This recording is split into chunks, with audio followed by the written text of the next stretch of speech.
तो मेरे भाई मेरा वन पीस मांगा चैप्टर 1173 के ऊपर एक स्पॉइलर वीडियो है। यहाँ पर मैं हर एक इंडिविजुअल पॉइंट को रीड आउट करके मेरा ओपिनियन देना चाहता हूँ कि मैं कैसे महसूस करता हूँ इन सब सारे स्पॉयलर्स को लेके। तो चल बात करते हैं इसके ऊपर। वन पीस मांगा चैप्टर 1173 का टाइटल होने वाला है जनरेशन ऑफ वॉरियर्स, और ये चैप्टर स्पेसिफिकली फोकस करने वाला है सब सारे एलबेफ के वॉरियर्स के ऊपर, जो बहुत ही फिटिंग टाइटल है। और ये मतलब मैं जो देख पा रहा हूँ, जो पल्स रीड कर पा रहा हूँ ये चैप्टर का, वो ये है कि ये चैप्टर काफी हाइप अप होने वाला है। ठीक है, ये स्पॉइलर के पहले के तो पॉइंट में लिखा है Zoro jumps onto the heads of the giants and slashes all the Domi Reversi giants. Brogy and Dorry face off against Zoro but they end up attacking each other leaving Zoro and everyone else in shock. अब मेरे भाई मुझको पता नहीं यहाँ पर exactly चल क्या रहा है, क्योंकि प्रीवियस चैप्टर जिस तरीके से खत्म हुआ था वहां पर हमको दिखाई दे रहा था प्रीवियस चैप्टर के फाइनल पैनल में जोरो बोलते हुए कि उसके पास कुछ प्लान है। तो मैं सोच रहा था कि जोरो के पास क्या प्लान होने वाला है, क्या वो करने वाला है। जो पॉपुलर थियरी था वो ये था कि जोरो डॉरी और ब्रॉगी को उकसा के उनको लड़वाएगा एक दूसरे के अगेंस्ट, और मेरे को लग रहा था कि ऐसा वो होने वाला है ये पूरे चैप्टर में। पर यहाँ पर ऐसा कुछ होते हुए दिखाई नहीं दे रहा है। ब्रॉगी और डॉरी फेस ऑफ करते हैं जोरो के अगेंस्ट, पर ब्रॉगी और डॉरी एक दूसरे के ऊपर ही अटैक करते हैं। अब मुझे पता नहीं है कि जो डोमी रिवर्सल का जो इफेक्ट है, क्या डॉरी और ब्रॉगी उसको रेजिस्ट कर रहे हैं, क्या मुझको इसका ये मतलब निकालना चाहिए सब सारी चीजें रीड करके। क्योंकि जब डॉरी और ब्रॉगी एक दूसरे के ऊपर अटैक करते हैं या उन लोग मतलब यूनो एक दूसरे के ऊपर हिट करते हैं, तब यहाँ पर लिखा है कि जोरो भी बहुत ज्यादा सरप्राइज था। सब सारे लोग सरप्राइज थे, सब सारे लोग शॉक में थे कि ऐसा क्यों हो रहा है डॉरी और ब्रॉगी के साथ, क्यों डॉरी और ब्रॉगी एक दूसरे के ऊपर अटैक कर रहे हैं। अब हालांकि मैं बोलूंगा कि हमारा भाई जोरो जंप करता है सब सारे जायंट्स के ऊपर, और वो कई सारे जायंट्स के ऊपर अटैक भी करता है, कई सारे स्लैशेस भी मारता है। वो देखने के लिए बहुत ज्यादा कूल रहेगा यार कि हमारा भाई जोरो फ्रंट लाइन पे जाके अटैक कर रहा है ये डोमी रिवर्सल जायंट्स के ऊपर। But at the same time मैं थोड़ा कंफ्यूज हूँ, क्योंकि जोरो बोल रहा था कि उसके पास कुछ प्लान है, और उसका प्लान क्या है मुझको पता नहीं। क्या हमको ये चैप्टर में पता चलने वाला है, दूसरे चैप्टर में पता चलने वाला है, या उसका प्लान है हमेशा से ऐसा ही था कि वो बेसिकली हेड ऑन जंप करेगा जायंट्स के ऊपर और वो उनको स्लैश करेगा। वो भी उसका प्लान हो सकता है। ठीक है, ये हम लोग हमारे भाई जोरो के बारे में बात कर रहे हैं। ये स्पॉइलर का नेक्स्ट पॉइंट में लिखा है Brook reveals the true name of Gunko. He calls a princess Shuri और Sherry. She is royalty. He recognizes her feature, blue hair and two-toned eyes. Brook also calls her the father-killing princess. The man she killed was Brook's benefactor Onjin, the same level as Shanks to Luffy. Gunko wavers. Brook almost manages to reach her, but Imu takes over again. Gunko snaps back to reality and prepares to attack Brook. Gunko shouts at Brook to run away. ये मेरे भाई बहुत एक hype moment है। The humming swordsman Brooke, हमको पता है जब ब्रूक ने स्ट्राइड पायरेट्स को ज्वाइन किया था तब उसने बोला था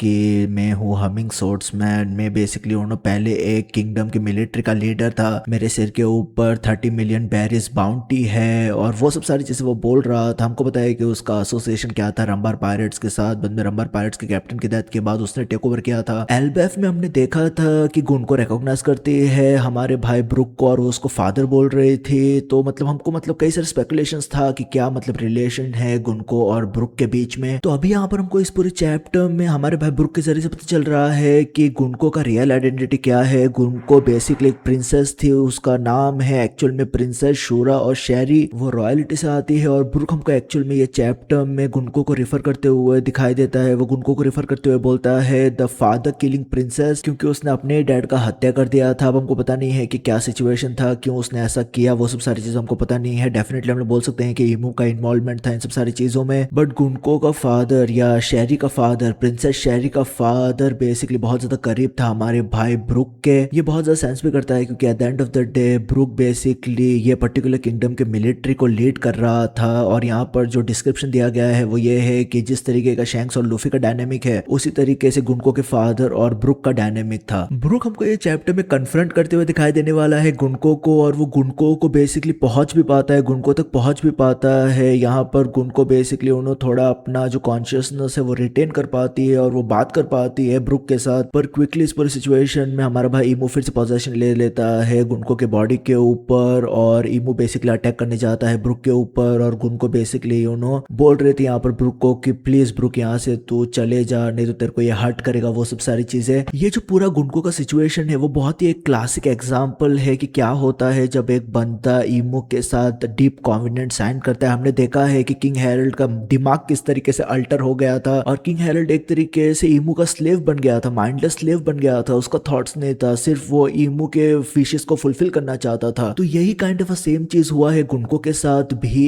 इमू ने most probably deep confidence sign किया रहेगा गुनको के साथ, और इमू ने बेसिकली कैप्टिव बनाया है गुनको को। मेरे को लगता है पर्सनली कि गुनको बेसिकली सर्व नहीं कर रही है ईमू को out of her own wishes और हर ओन डिजायर, क्योंकि ईमू के साथ उसने डीप कॉन्फिडेंस साइन किया है। या जो कुछ भी पास्ट में हुआ रहेगा यार उस किंगडम के साथ, उस प्रिंसेस के साथ जो कुछ भी हुआ रहेगा, हम लोग बोल सकते हैं कि ईमू ने इंटरफियर करके गुनको को बेसिकली अपना स्लेव बना लिया रहेगा किसी भी चीज में। यार अब मैं इंटरेस्टेड हूँ देखने के लिए कि वो किंगडम कौन सा है, पर मुझे लगता है कि जो किंग हेरल्ड के साथ हुआ है वो भी मतलब वही सेम चीज हुआ है गुनको के साथ। मेरे को ये सब सारी सिचुएशन देख के क्वाइट वियर्डली वीवी का याद आता है यार। मेरे को लगता है कि ईमू वीवी को भी उसी तरीके से बनाना चाहता था जिस तरीके से उसने यहाँ पर गुनको के बनाया है यार। अब यहाँ पर ईमू का क्या फैटिश है इन सब सारी चीजों में मुझको पता नहीं है, ठीक है, but definitely this is a very great kind of a buildup man. ये मेरे को पसंद आ रहा है। मेरे को ये इस वजह से भी पसंद आ रहा है क्योंकि यहाँ पर एक हाई प्रोबेबिलिटी है कि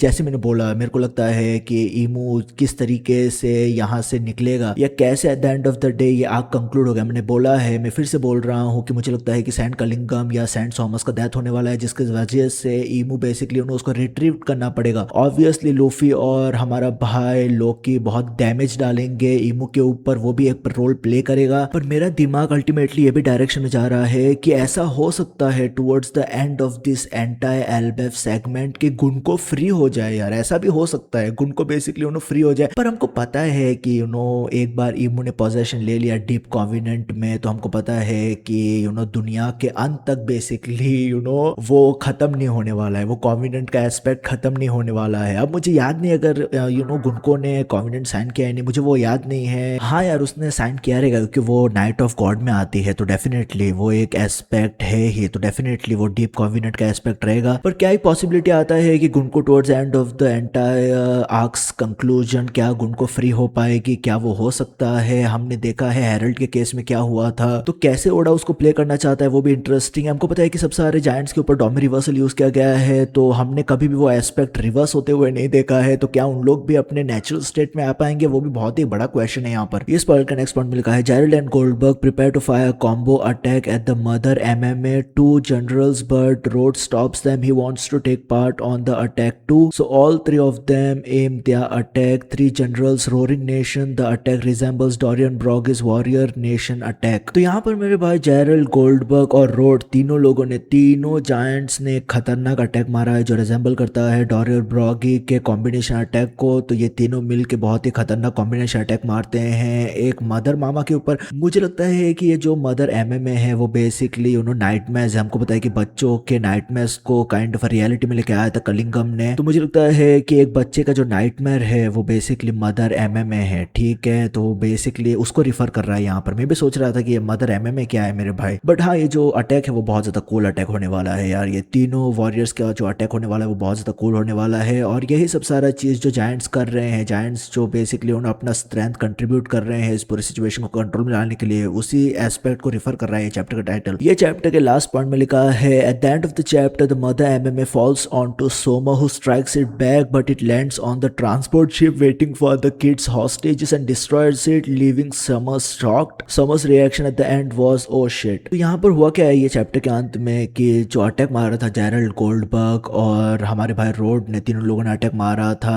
मदर एमएमए के ऊपर, ये नाइटमेयर के ऊपर। वो अटैक की वजह से वो नाइटमेयर जाके सेंट थॉमस के ऊपर गिरता है और सेंट थॉमस बहुत ज्यादा चूतिया बंदा है, तो बेसिकली उसी नाइटमेयर मॉन्स्टर के ऊपर अटैक करता है। पर ये नाइटमेयर मॉन्स्टर जाके गिरता है ट्रांसपोर्ट शिप के ऊपर जो बेसिकली बच्चों को हॉस्टेज लेके जाना चाहते थे हमारी जगह पे। और बेसिकली मदर एमएमए ये नाइटमेयर शिप के ऊपर गिरने के बाद वो डिस्ट्रॉय हो जाता है। तो यहाँ पर सेंट थॉमस बहुत ज्यादा शॉक्ड है कि वो शॉक्ड है किसको पता, उसका ही चूतियापा की वजह से ये सब सारी चीजें हुआ है, वो अपने सिचुएशन को खराब कर रहा है बाय द वे। तो मेरे भाई ये सब सारी चीजें चल रहा था यार ये चैप्टर में। ये चैप्टर बहुत ज्यादा अच्छा होने वाला है यार। मैं बहुत ज्यादा एक्साइटेड हूँ ब्रुक के पूरे एस्पेक्ट को लेके। और जोरो का प्लान क्या था यार? जोरो का प्लान केनपाची सराकी की तरह डायरेक्टली स्लैश मारने का था क्या? I don't know man what my boy was planning man, I don't know, maybe his plan was indeed to basically jump forward and slash the fucking giants man, that's what his plan was at the end of the day. पर ये सब सारी चीज चल रहा था। अगर तूने वीडियो देखा है अंत तक तो डेफिनेटली थोड़ा लाइक करके चले जाना, ये मेरे को हेल्प करेगा एल्गोरिथम में। पर ये सब सारी चीज तो होता रहेगा, तो मुझे याद रखें भाई, वी आर पे ख्याल रखो अपना, पीस मेरे भाई।